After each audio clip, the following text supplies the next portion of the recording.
Buenas tardes a todos y todas, bienvenidas y bienvenidos al ciclo de seminarios online que organizamos desde el Banco Central. Hoy tenemos el placer de contar con la presentación de Löscher de la Universidad de Siegen, Alemania, con la presentación de un trabajo publicado en el Journal of Post-keynesiano Economics sobre cambio climático y espacio de política macroeconómica en países emergentes y en vías de desarrollo. Anne es doctoranda de la Universidad de Siegen y realiza estadías de investigación en la Universidad de Leeds sobre la interacción entre el cambio climático, las políticas climáticas y el sistema financiero internacional, con foco en las monedas del sur global. Se especializa en el estudio de los sistemas monetarios y las crisis económicas y ecológicas. Posee una maestría en Economía en la Universidad de Londres y una maestría en Economía aplicada e implementación de políticas de la Universidad Martin Luther en Alemania. Sus trabajos han sido publicados ya en revistas internacionales especializadas. El trabajo que va a presentar es uno de ellos. El trabajo luego será comentado por Andrea Molinari, quien es investigadora de CONICET e IDAES UNSAM. So, Anne, when you want, you can start with the presentation. Yes, can you see my screen? Yes. And you don't see the clock, I suppose, right? Perfect. So thanks, Ariel, for organizing this, and thanks for having me. As Ariel probably already told you, I don't speak Spanish, I'm afraid I didn't understand that. I'll be presenting a joint project with Anina Kaltenbrunner, whom I'm very grateful for having contributed to this paper titled Climate Change in Macroeconomic Policy Space and Developing and Emerging Economies, which got published a couple of months ago in the post-keynesian Journal of Economics. And yes, so basically this presentation is an attempt to get the gist of the paper, and yeah, but I won't be able to cover all the details, so please refer to the paper if you're interested. So the presentation is structured as follows. At first, I'm going to give you like a glimpse into the motivation behind the paper, which is by giving an introduction to the climate breakdown and financial subordination, followed by the theoretical basis of the paper, and that is, you know, to give an introduction to an asset's own rate of return, which is a post-Keynesian a heuristic device, and followed by kind of you know, analytical results of the paper. So why do I speak of a climate breakdown, or like more moderately formulated in the paper as climate change? So in the moment, we are basically treading on a global warming path, which will end as which have us like reaching 4 degrees global warming by the end of the century if we continue as we are currently doing. So what you see here is basically historical, empirically and projected global average temperatures with, you know, and slowing down of the time scale down here. And so basically what you see on the yellow strip is when humanity finally settled down and agriculture started, and you know, where the foundations of like human civilization basically started. And after that you see like projections of temperature changes in the coming decades. And so basically what you see here is that if we continue on this path, we're going to reach temperatures which will bring us in scenarios where human civilization as we know it is likely not to be possible anymore. So what caused this global warming? I'm not telling you anything new here. I'm just trying to give you like context to the paper. So this global warming, first and foremostly, has been caused by the burning of fossil fuels, such as coal and oil for the generation of electricity.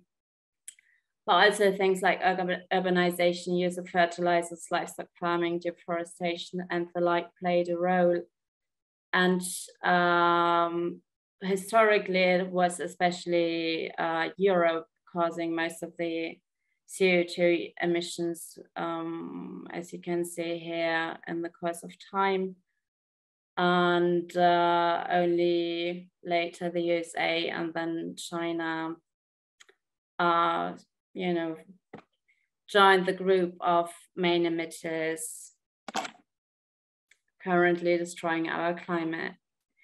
The effects of the climate breakdown will be felt mostly in the global south, where, for example, as you can see here, projections are saying that heat waves and extremely hot days will be mainly concentrated around the equator, which doesn't mean that we also have like bushfires, floods, and the like above and below the equator, as we can see in the US with the great fires going on there, or Australia.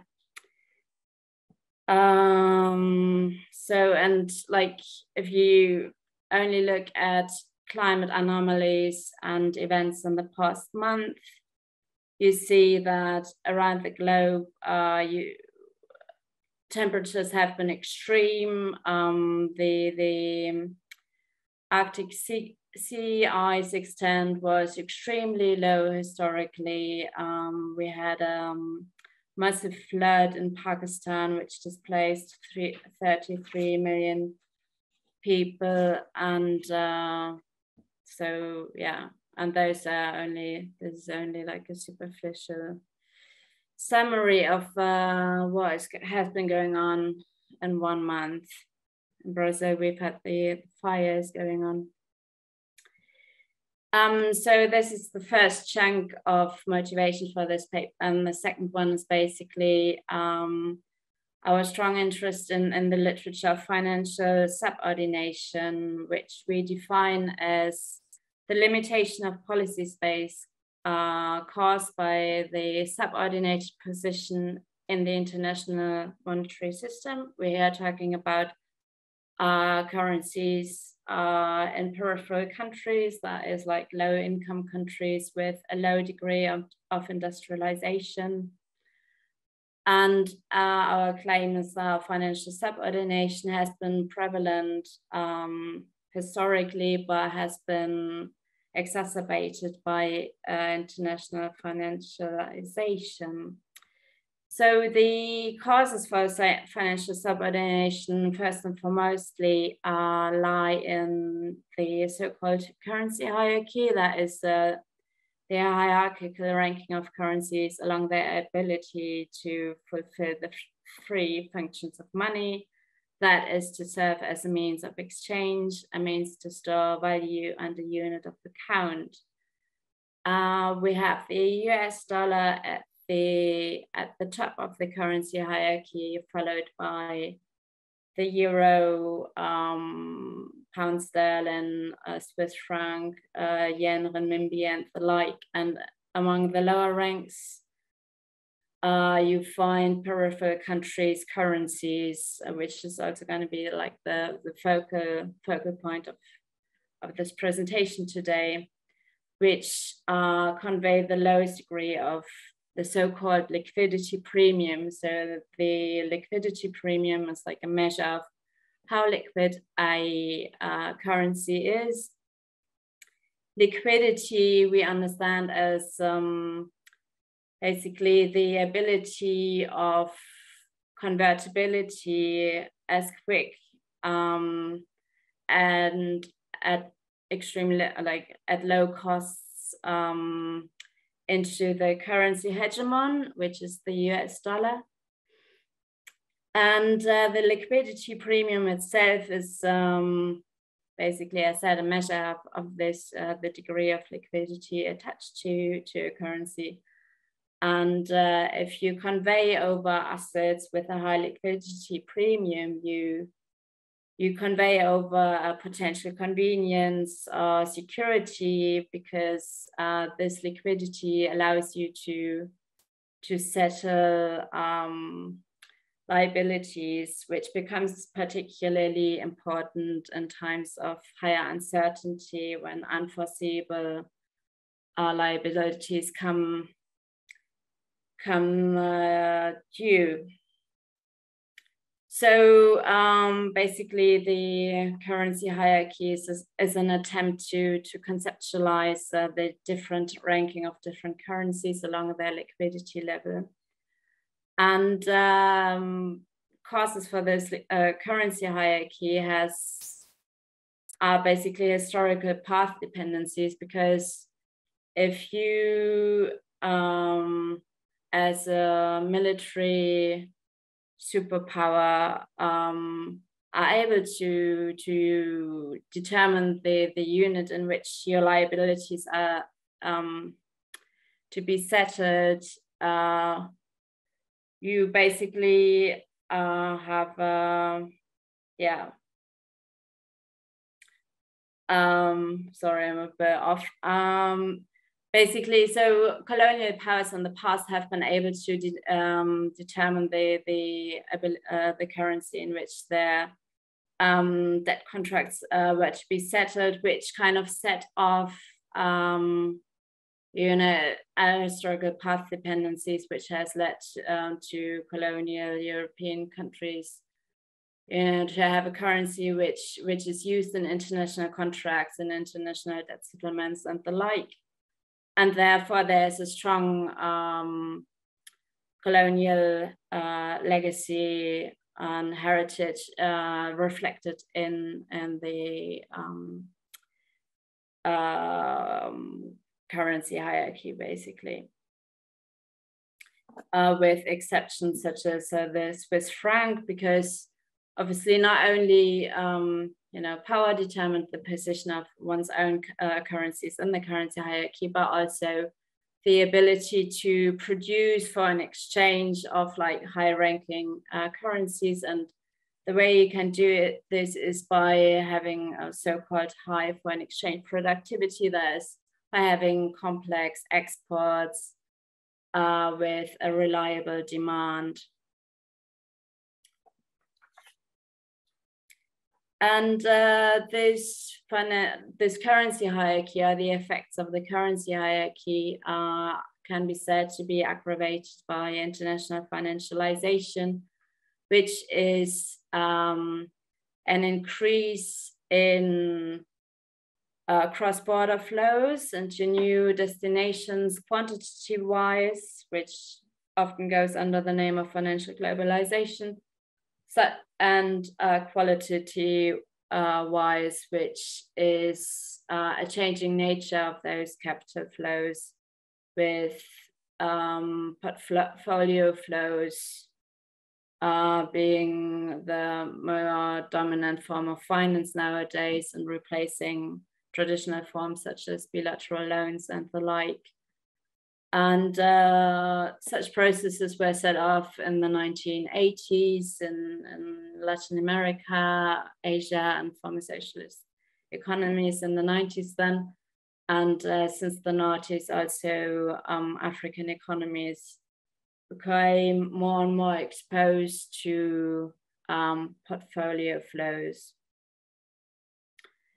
which led quantity-wise to an enormous increase in assets under management, portfolio finance, and also kind of, led to Latin American countries and African countries to then be more and more a destination for such flows. as you can see in the yellow and green strips. Altogether, like their relative share and overall assets isn't great, but in relation to their economies, they become bigger and bigger. So this leads us to the research question, which is, in how far do the physical risks and transitional risks, which are like the risk, you know, things like climate policies and decarbonization efforts, and how far do those risks play out against the backdrop of financial subordination for countries at the periphery? And what consequences does that have for policy space in those countries? And as I've said before, we use the heuristic device of an asset's own rate of return, which goes back to writings of John Maynard Keynes and Victoria Chick, in order to kind of analyze and describe what might be possible channels of how climate risks and risk attached to climate policies impact currencies in the global south.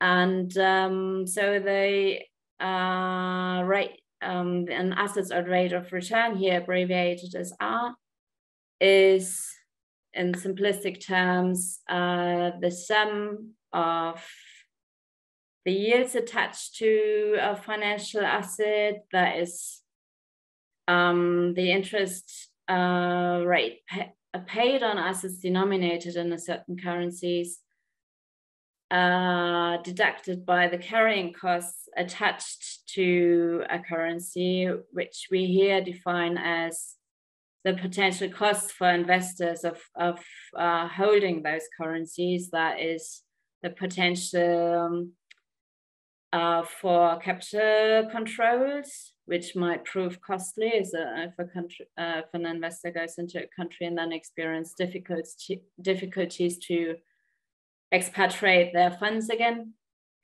and plus A, which is like the expected appreciation of the currency or the expected stability of a currency, and L, which is the liquidity premium, which I've already explained, that is, and how liquid a currency is, that is how easily convertible it is into center currencies high up in the currency hierarchy, which corresponds to an ability to settle liabilities. And so basically those components of an asset's own rate of return convey different degrees of exogeneity to policy making at the periphery. So in the paper, you see that we assume the appreciation, expected appreciation and liquidity premium as being exogenous to policy making at the periphery, because we think they're determined by more structural factors. So you saw the liquidity premium, for example, is impacted by a country's position in global value chains. It is determined by their military power, and mostly, like most factors, actually lie in the past, which cannot be undone, and at least not in the short to medium run. And expectations concerning the stability and appreciation of the currency, we assume to be primarily determined by financial cycles as the most important determinant of exchange rates in open small economies. So this goes back to literature such as like Helen Ray's work, where basically the financial cycle is is described as like being set off by, for example, an increase in the Fed's policy rate, which leads to outflows and flight to capital from the global south to center countries, depreciating local currencies in the global south. And in times of like high confidence levels in global terms, then you experience recurrent inflows in countries of the global south where high profits are tried to be made by making use of higher interest rate levels, which leads to an appreciation of local currency. And so basically those factors are exogenous and therefore cannot be impacted by local policy makers in peripheral countries, which leads me to the endogenous factors of an asset's own rate of return, which is Q and C. That is policymakers in the global south can basically are left with the policy instruments of trying to increase the confidence by investors in a currency by improving the ability and capital mobility. That is by signaling an investor-friendly environment, by signaling that policymakers will refrain from capital controls at any costs. And the other endogenous component is that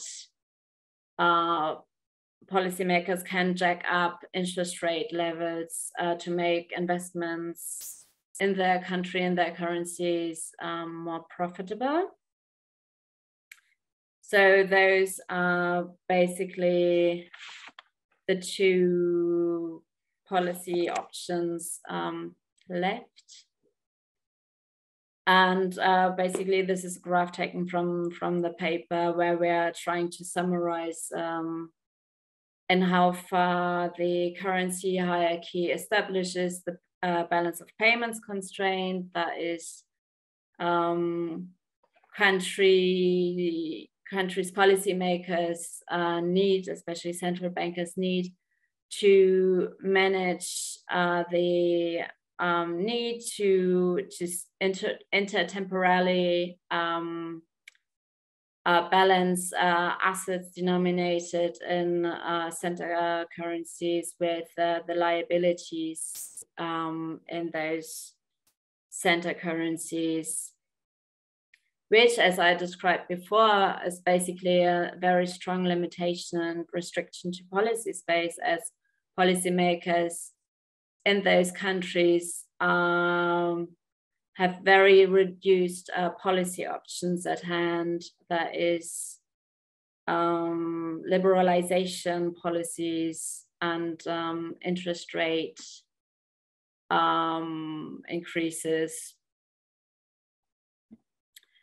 And this in itself reproduces the currency hierarchy, because very important funds and policy space is reduced, which would or is actually necessary to get out of this negative spiral of being in the lower ranks of the currency hierarchy, such as, accumulate funds to conduct industrial policies would be, for example, such a policy option which could help to a country to flee a low position in the currency hierarchy, but instead restrictive monetary policies have to be applied, for example, in order to keep up real interest rates and therefore attract investors or prevent their flight.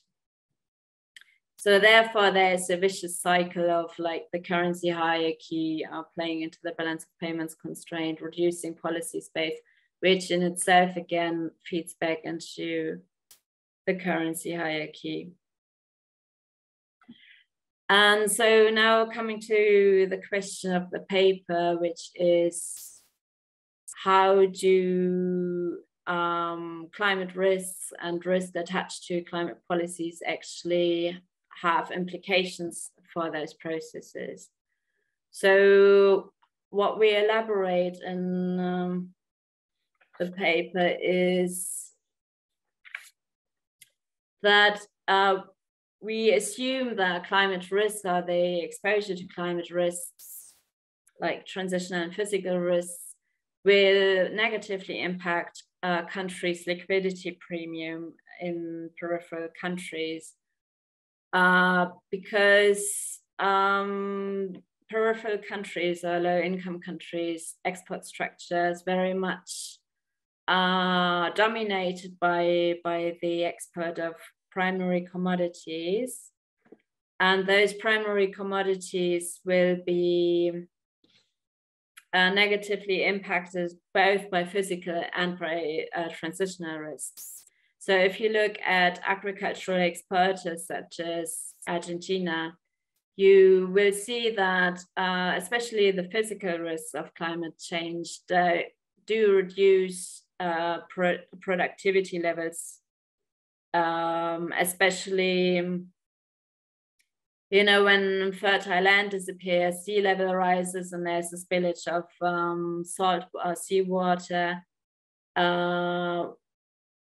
into groundwater, rainfall becomes unreliable, heat waves destroy crops and the like. So this is actually quite unambiguous in the literature that physical risks of climate change do reduce productivity levels. And to the disfavor of agricultural exporters, one could argue that since climate change actually puts pressure on food prices, that agricultural exporters do profit from this. But since productivity is impeded at the same time, it's unlikely. Plus, agricultural exporters are also very often also the importers of food stock, since colonial heritage has led to, like monocultural production of certain goods such as cocoa or cotton or the like. And hence exporters of agricultural goods are unlikely to profit from like food price or commodity, like food price inflation. And on the other hand, like transitional risks will also negatively impact agricultural exporters. When, for example, CO2 import taxes, such as the European Carbon Border Adjustment Mechanism, do hamper competitiveness of third-party countries, and therefore highly probably increase current account deficits in those countries. Same applies for exporters of fossil fuels. So if you look at countries which are extremely dependent on the export of oil, for example, on the physical risk side of climate change, you will highly probably see that infrastructure of mining will be destroyed. Storms potentially destroy or have already destroyed offshore sea oil platforms and the like. So those are the physical risks. But more importantly, in the case of the exporters of fossil fuels, are transitional risks, because climate policies aim to decarbonize domestic or global economies, and with means such as support for e-mobilities and other things, which will lead to an extreme reduction of trade of fossil fuels. It is, for example, projected that by 2050, international trade in fossil fuels will drop by 10 to 70%. And by 2100, by something like 40 to 74%. So it's likely that fossil fuels, first and foremost, oil will definitely lose in its importance in international trade, which of course puts pressure on prices for those goods. So this is one thing, how the liquidity premium of those commodity exporters will be negatively impacted. Another is that it's projected that climate change and climate policies do have a stagflationary impact on the global economy. This is that food prices will rise and energy prices will become more volatile.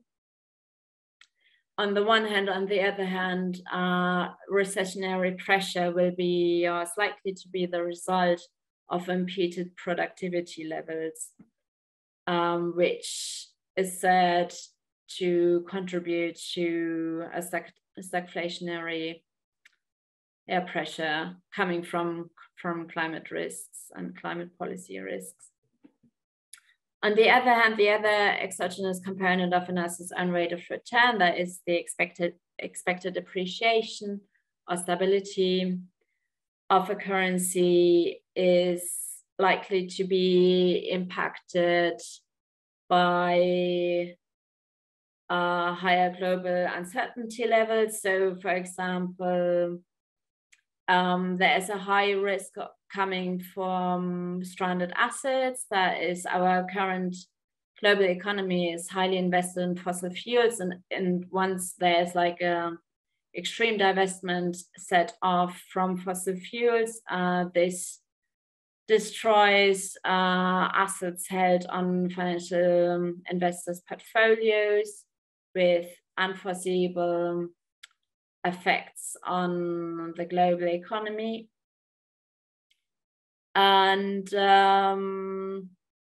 as there's a strong correlation between primary commodities and peripheral countries' currencies, because they have they're perceived to be of a similar risk structure, it is likely that currencies in the global south will experience higher volatility levels. One can already see that food price volatility has definitely increased. And because they're treated as a substitute to each other for investors, so have currencies in the global south, with a more downward trend though. And yes, the expected appreciation of the currency is also likely to experience a downward trend because, as I elaborated before, current account deficits are likely to increase, which puts pressure on the exchange rate.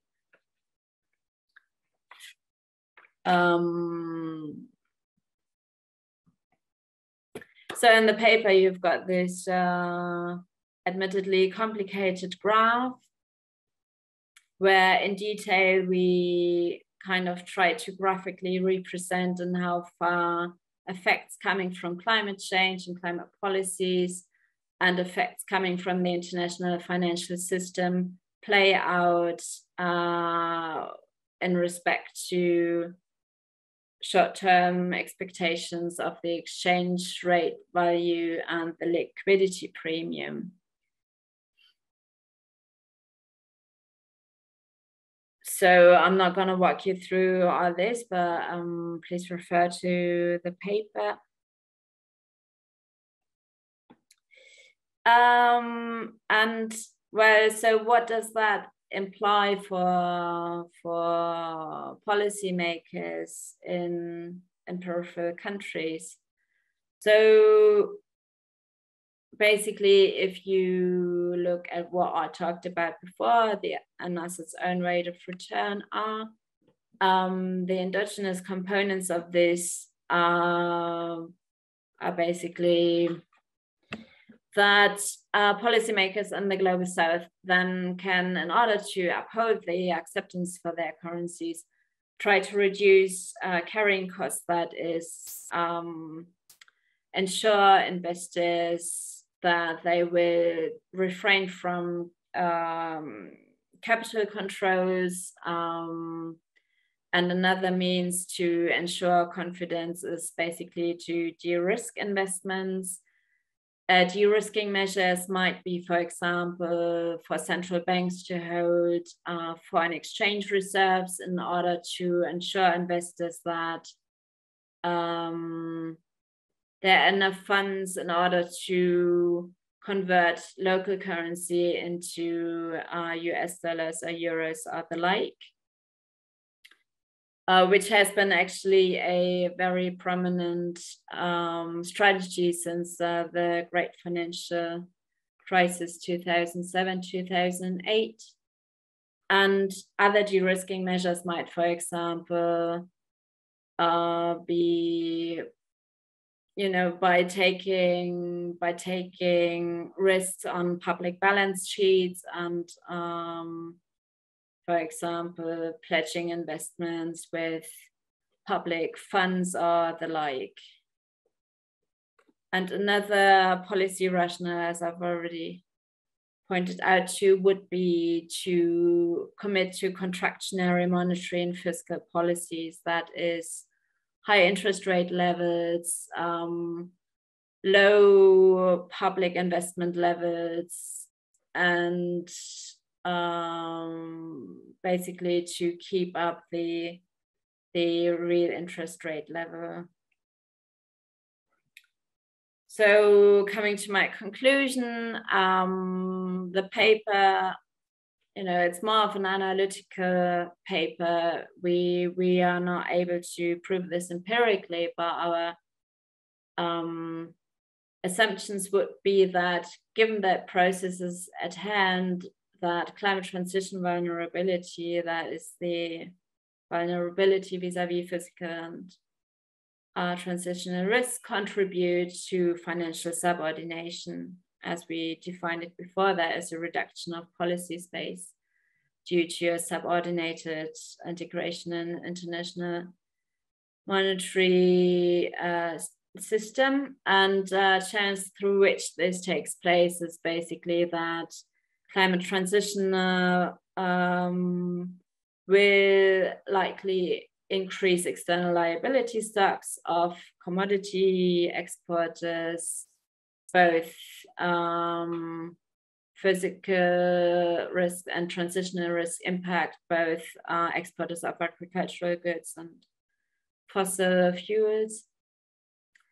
What is also likely is that liquidity preference levels internationally will rise because there are higher uncertainties attached to stranded assets, the destruction of crops, food price inflation, what happens to financial actors and their portfolios due to exposure to climate risks and the like.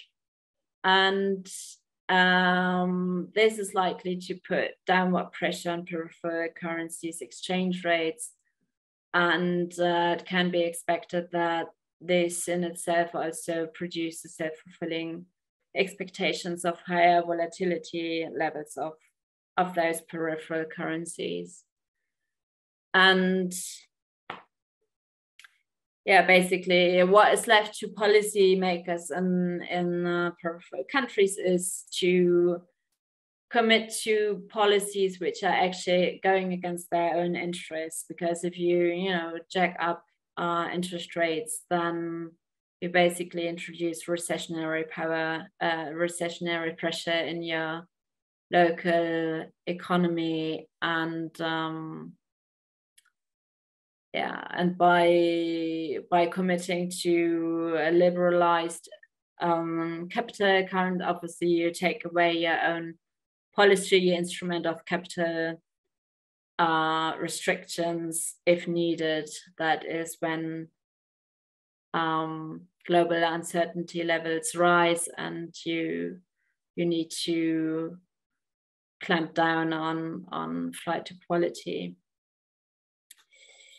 Yes, so that was it. There's some references here. If you're interested in that, I can also share my slides if you want to have a closer look. And I very much thank you for your attention. I stop my slides here. Thank you very much, Anne, for your very nice presentation. We will now turn to Andrea Molinari's comment. Let me first say Anina Canterbrunner, the co-author of and Löscher, is also here, so perhaps she can react to the comments as well. Andrea, ahora te doy la palabra, déjame simplemente presentarte un minuto. Andrea es investigadora adjunta del CONICET y también de la Escuela IDAES UNSAM y tiene un doctorado en Economía en la Universidad de Sussex. En la actualidad coordina el programa de estudios sobre la transición energética, desafíos para la innovación, el desarrollo y el financiamiento. Su principal campo de estudio es la economía internacional, con un enfoque en la integración regional de cadenas productivas, cooperación sur-sur y el financiamiento al desarrollo. En el campo profesional también cuenta con una amplia experiencia, tanto en instituciones nacionales e internacionales como en la academia, y se desempeñó y enseñó economía internacional, economía política internacional, economía europea, macroeconomía y microeconomía, tanto en Argentina como en el Reino Unido. Ahora sí, Andrea, cuando quieras, puedes pasar los comentarios. Gracias, Ariel. Bueno, primero que nada, gracias por la convocatoria. Es un paper muy desafiante, ahora voy a ir a mis comentarios más puntuales. Simplemente aclaro que por un tema de idioma, como voy a hablar en inglés, voy a compartir unas diapos, no por un tema de apropiarme de la presentación, de la excelente presentación que hizo Anne, sino simplemente para que quienes tal vez tengan más dificultad con el idioma y con mi inglés, que tampoco es perfecto, para que puedan seguirlo un poco mejor. Y bueno, muchas gracias. Well, here are my comments on some of my comments. I was just saying that I will share some slides not to get more room than what I'm supposed to have because of the time, but also and just the chronometer, but also to help the understanding of what I'm saying as well, because my English is very, very rusty, so I really apologize for that. I hope you understand what I'm saying, and maybe this also helps you. Well, the first thing is, of course, it's a very challenging topic because you're gathering two very different disciplines together, and that's always a challenge. So I congratulate you and your co-author for bringing a two very interesting streams of economics, and I will expand a little bit beyond macroeconomics my comments. A very, very extremely quick summary. What this paper does is to investigate the implications for monetary policy making in developing countries, arguing that climate transition vulnerability reduces the policy space in countries with low currency hierarchy. Of course, I'm forgetting a lot of things here. I'm omitting many things. And also that capital flights subjugate their monetary and fiscal policies under the preference of investors. These are kind of two things that the paper makes very clear at the beginning. And then it does this challenging thing of trying to get together two different streams of economic thought, macroeconomics and climate change, viewed with the macroeconomics lens. The first thing, well, as I was saying, I think it's quite relevant. It has a quite relevant conceptual definitions for green finance. and also talks about the green finance pros and cons. That I think these are two things that are it's very important to bear in mind, especially from our global South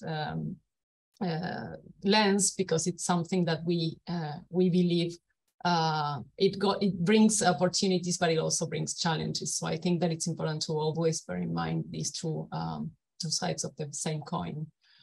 In terms of macroeconomics and climate change, you saw it's a very interesting this diagram that you present. I also presented it today about transition risks and all the reduction of export revenues triggered by climate change is likely to deepen structural trade deficits, the structural pressures of liquidity premium, well, climate vulnerability. All these concepts I think are very important, and also the relationship that you make between transition risks, climate vulnerability, and associated with all the macroeconomics side of it, I think is extremely important and useful.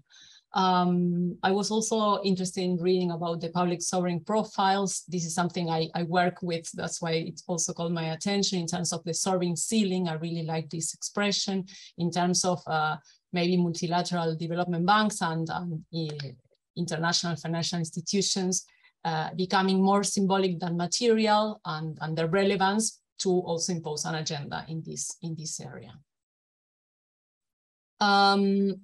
First, starting with macroeconomic comments that, as I was telling before the session, I couldn't have made myself, not being a macroeconomist, which is going to come in the second slide.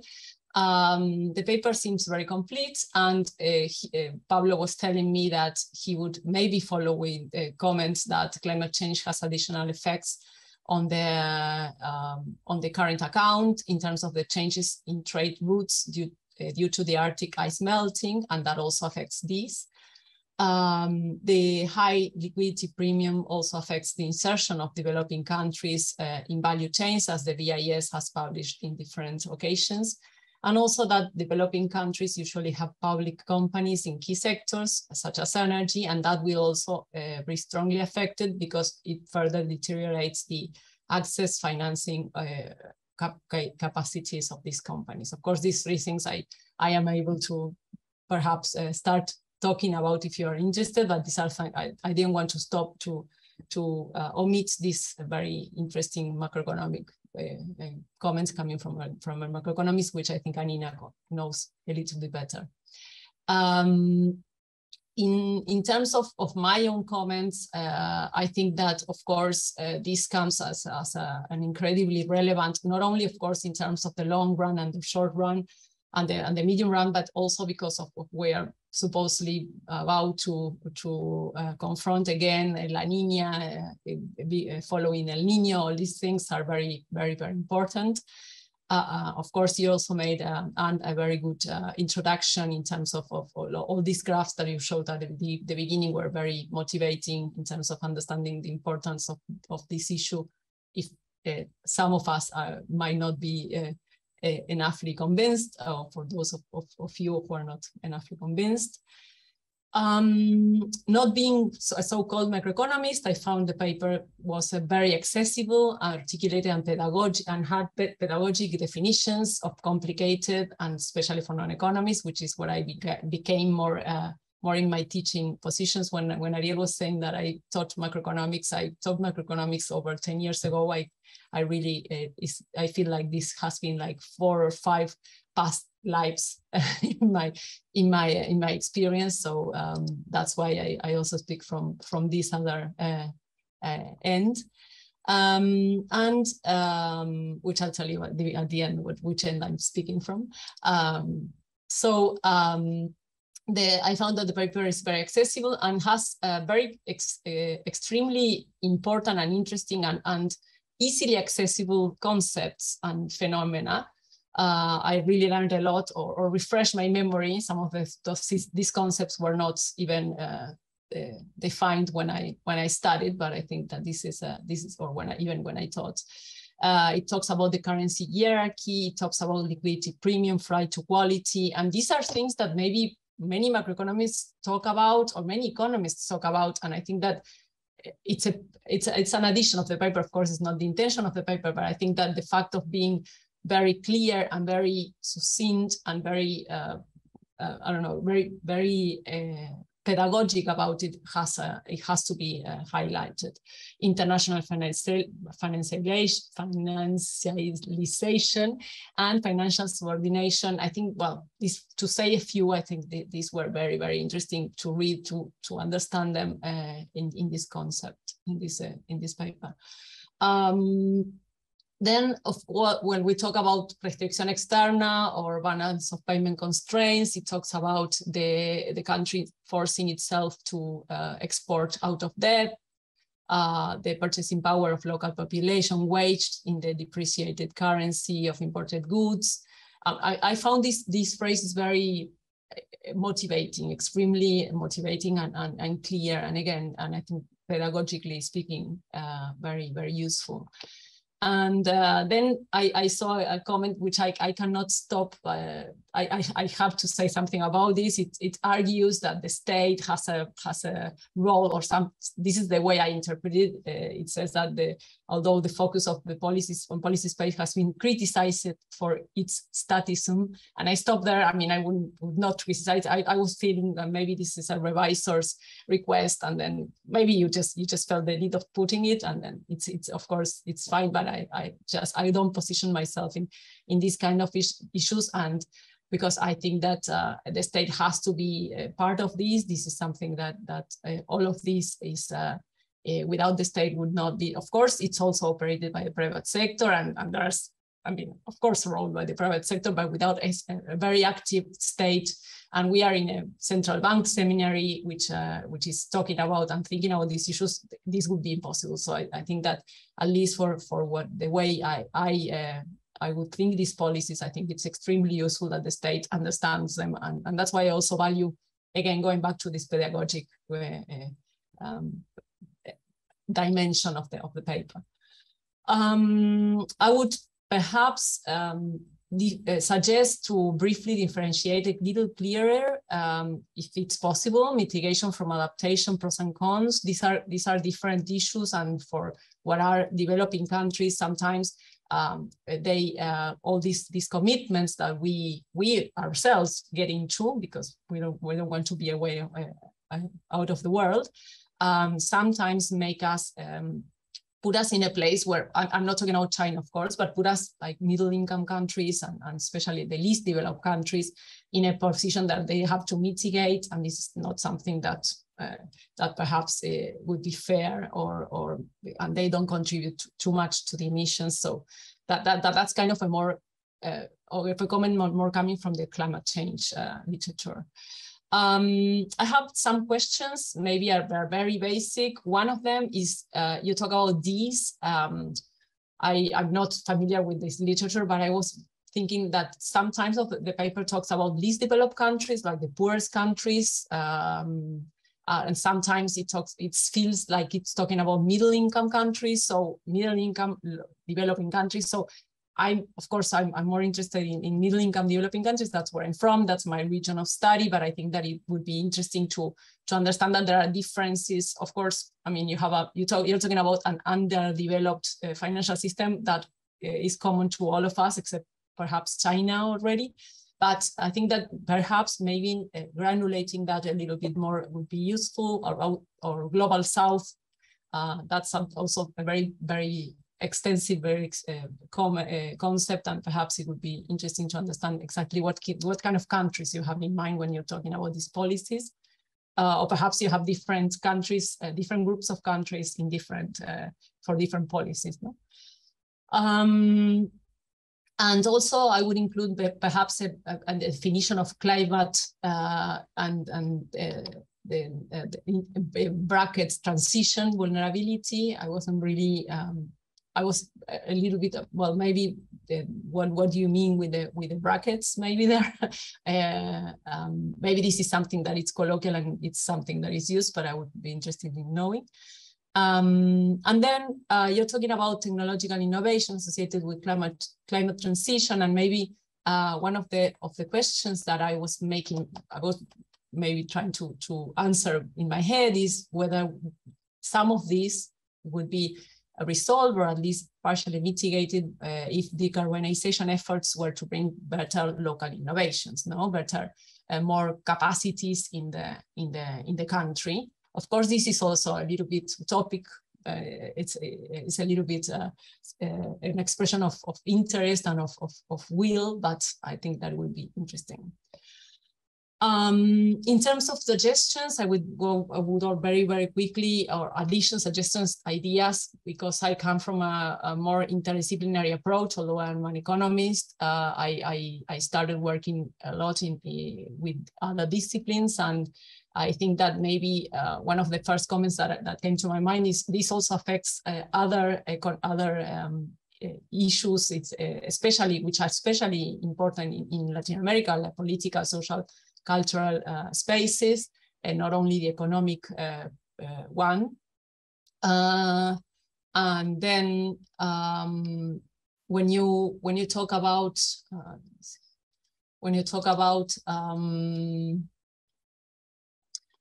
middle-income countries, also how the private and public standards and regulations invoking climate change can affect these countries.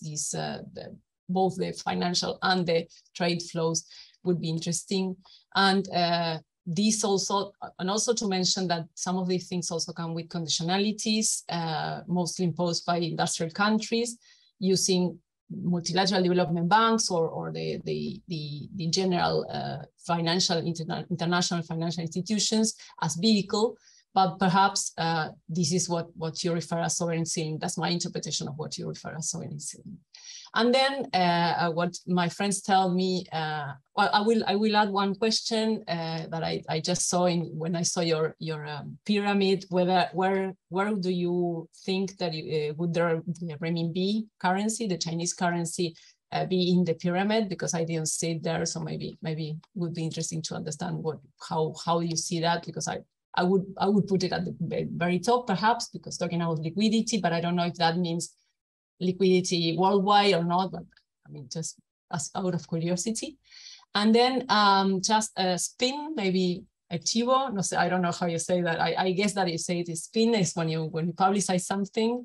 That's what my friends tell me. As Ariel said, I just started coordinating this program, studies of energy transition.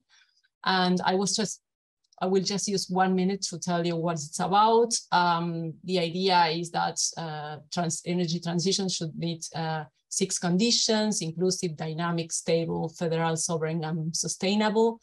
And we try to join this with the international financial architecture, which we believe as countries, as you well say, that countries are very restricted in their local capacities to finance all these transition or all these climate change commitments will play a key role.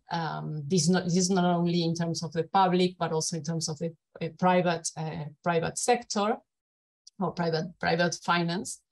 And then we try to incorporate this global South perspective in a very different manner than what this paper does, but in a maybe complementary way.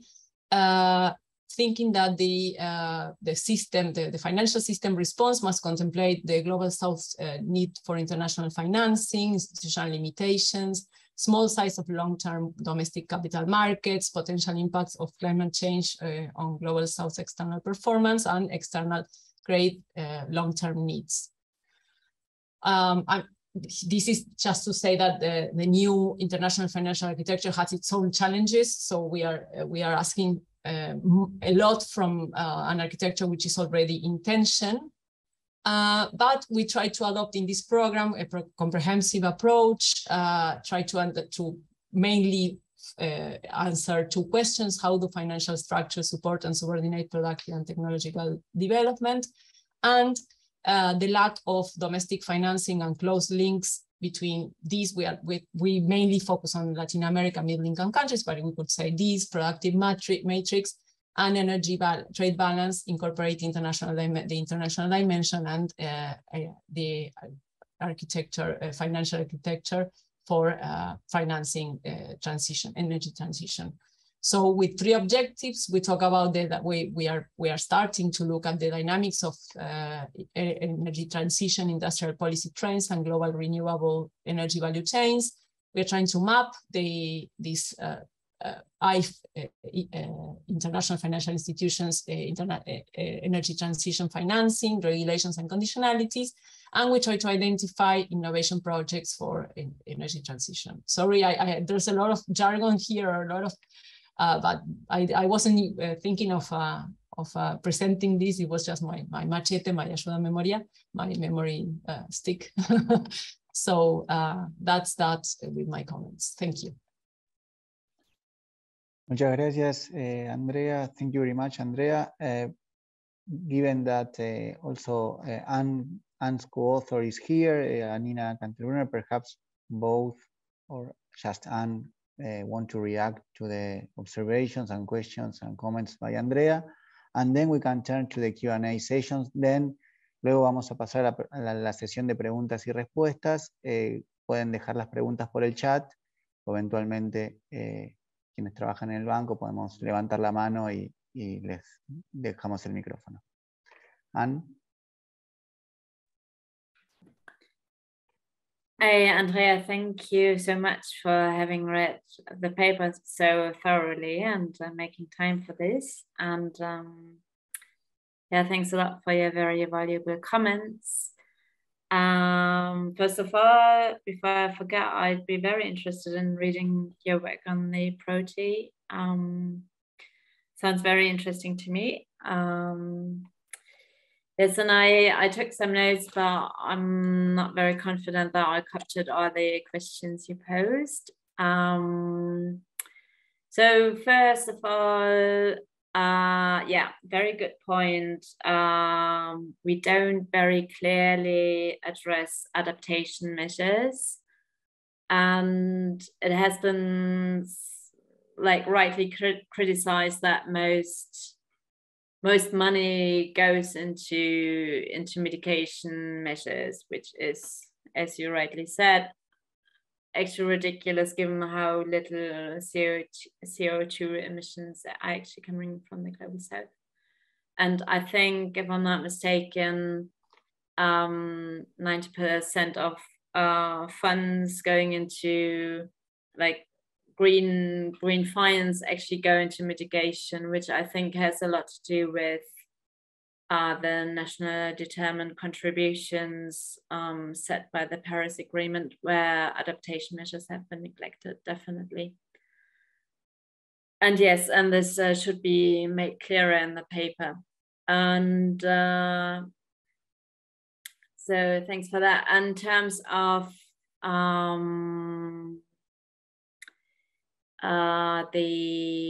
your question concerning the developing emerging economies, I actually prefer the term peripheral countries, which goes back to like the work of like Latin American structuralists.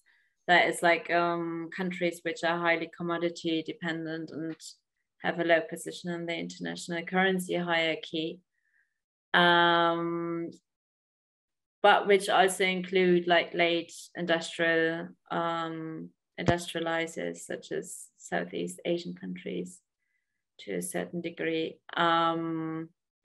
Because what is important in this term is also that those countries do suffer from the adverse effects of a low position in the currency hierarchy. And this has been, the currency hierarchy has been like self-perpetuating, and I know Nina, I forgot her name, but I know that there is work being done on the renminbi and the position in the international currency hierarchy. And if I remember correctly, this research showed that also the renminbi, despite the complexity of China's exports, has not been able to flee the low position in the international currency hierarchy. measured by, for example, the quantity of financial assets denominated in renminbi. So yeah, so historical path dependencies continue to be perpetuated in the currency hierarchy. But maybe Nina, thank you for joining. Maybe you want to say something to that. Yeah, sorry for being late. Really apologize, and thank you, Andrea, for helping out. No, I don't think I have much to add. I think just about the renminbi, you know, the way we see it is really a hierarchy, and it's clear that the renminbi sits above the Nigerian naira. But I think the way we also conceptualize it in a way, look at across different money functions, and that, you know, different money functions in a way reflect maybe a slightly higher position in a currency hierarchy. And so I think whilst, you know, the renminbi has maybe assumed some form of, you know, trade settlement functions in the region, and is maybe used a little bit as reserves, and of course as investment currency, which is also, you know, some other emerging economies, when it comes to, you know, be used as a funding currency or as a reserve currency, as a really store of value, I think he's still very much lagging behind, and that comes then with the negative implications Anne has been highlighting. So yeah, I think it's just to agree with Anna here that I think even those economies are still suffering, maybe to a lesser degree, but still from that monetary subordination, I would say. Thank you. Yeah. Thank you very much to both of you.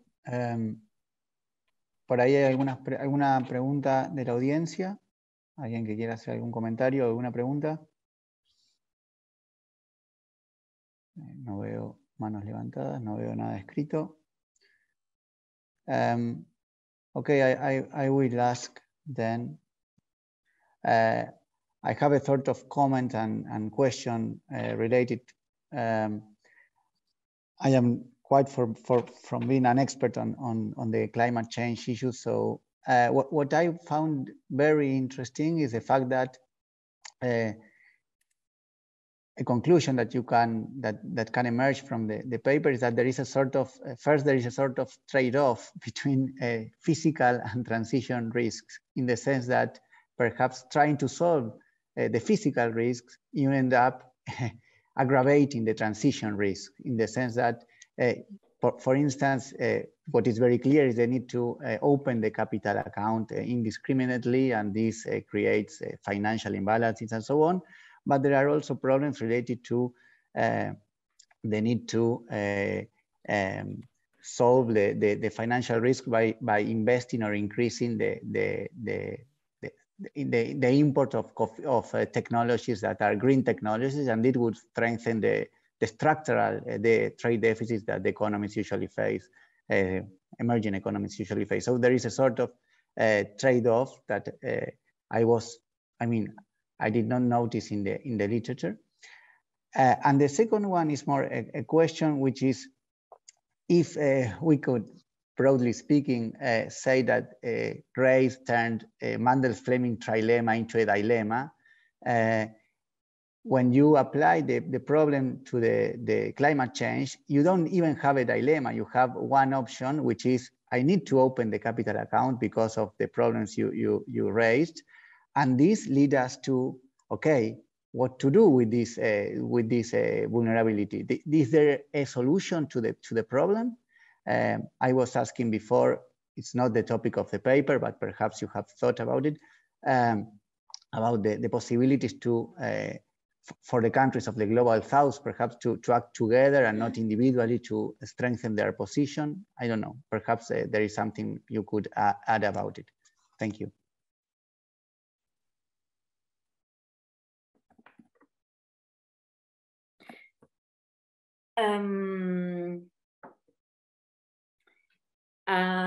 To be honest, that is a very good point that you're raising, that physical risks and transitional risks can be perceived as a trade-off. However, I think for an individual country, they come at the same time, and I think even, as a country only adopting, like, I think basically the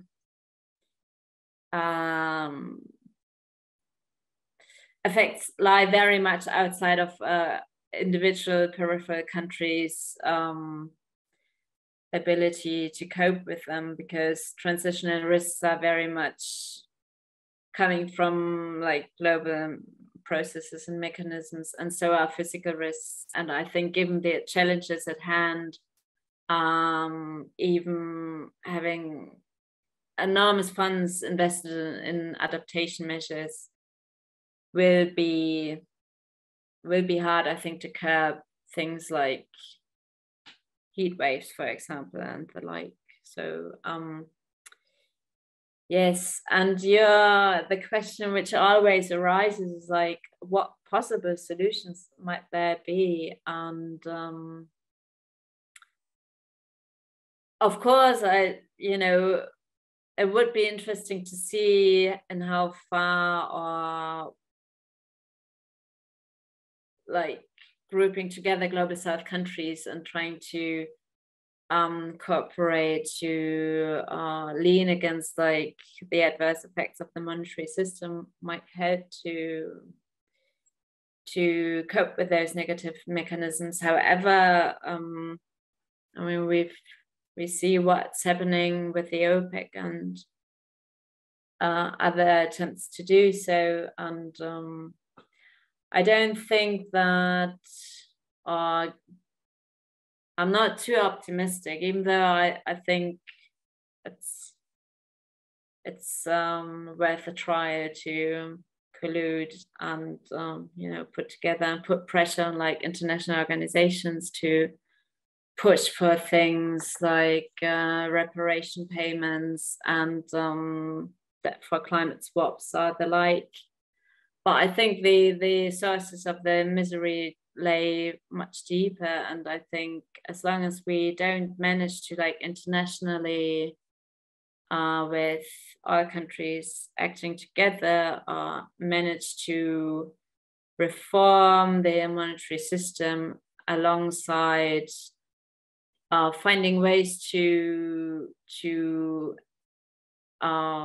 like together establish mechanisms to make climate vulnerability less pressing, then I think we ain't gonna get much farther in terms of like bettering the lives for all.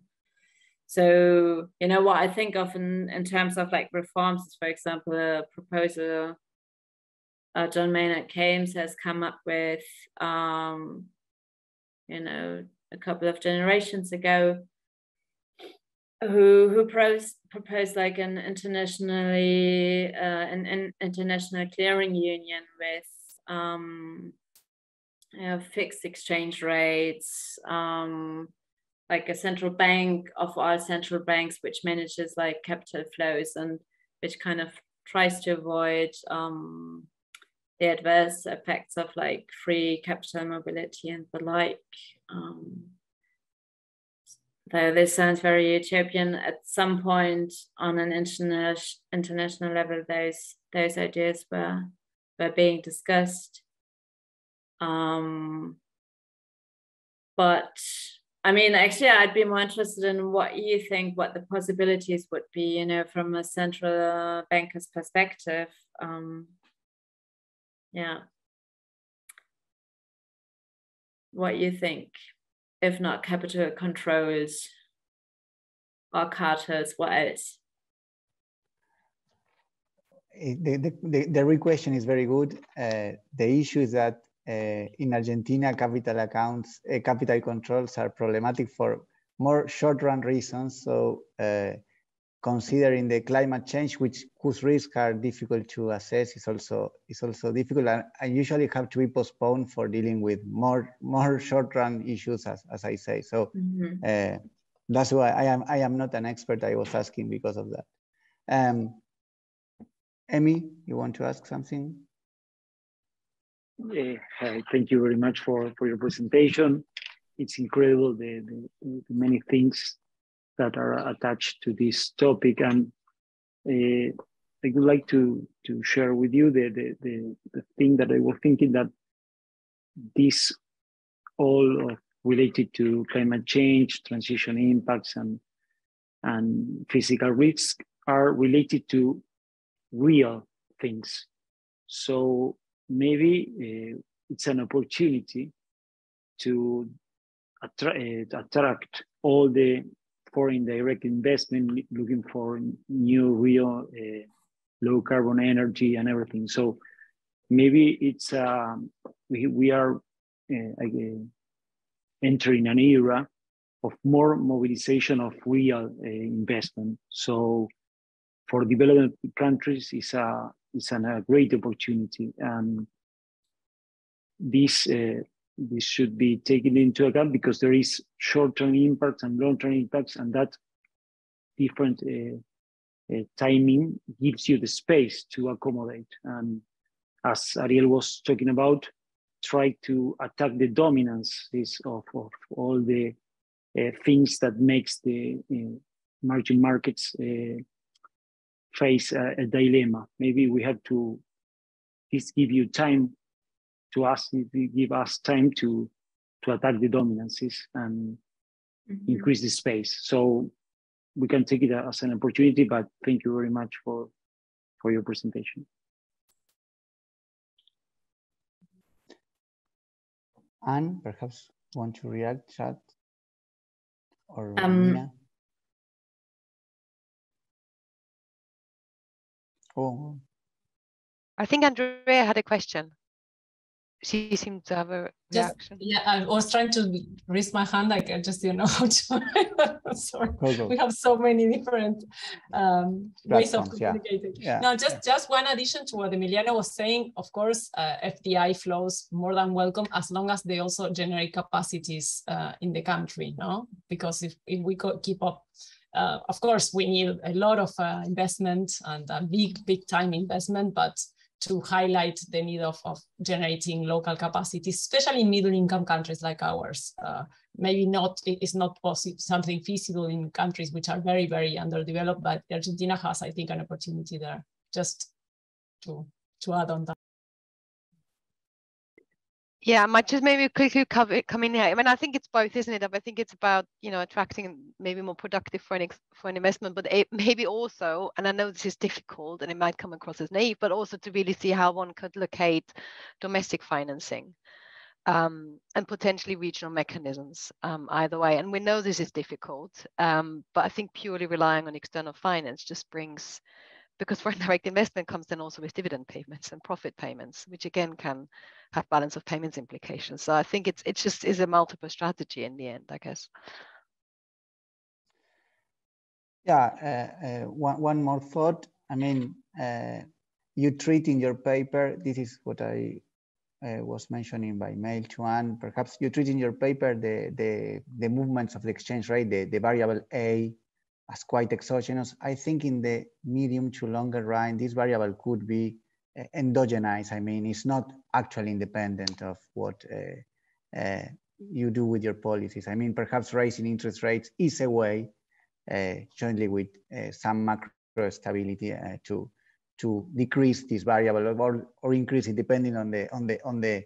I mean, if positive is increasing, to reduce the variability of the expected exchange rate. But this is just a thought. Okay, if there are no further questions, si no hay más preguntas, we are just in time, estamos justo a tiempo. I would like to thank again Anne and Nina also for joining the presentation. The paper is very good. I strongly recommend reading it. And we will be uploading some draft version when we also upload the seminar. Thank you very much. Muchas gracias a todos y los esperamos en el próximo seminario, que también esperamos contar con la participación de personas del Banco Central y miembros externos. Thank you very much, Anne, Anina, and all of you.